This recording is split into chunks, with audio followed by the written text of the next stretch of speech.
And so part 3 of the whole process. Now, keeping in mind that I mentioned that the bracket for the sway bar link, the sway bar, sorry, is what holds the control arm in place. So when it comes to mounting it, it's going to be a little bit tricky to get this flat portion back under this bit of rubber right here.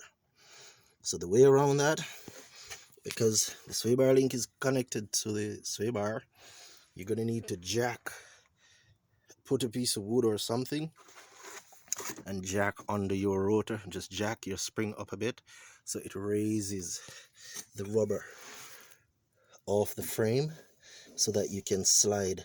See, you can see that my finger is going under there. You can slide this piece of metal back under so you can bolt it down in. One bolt on this side and one bolt on the other side over there on the left. All right, so that's the workaround for that aspect of it. Cool. Cheers.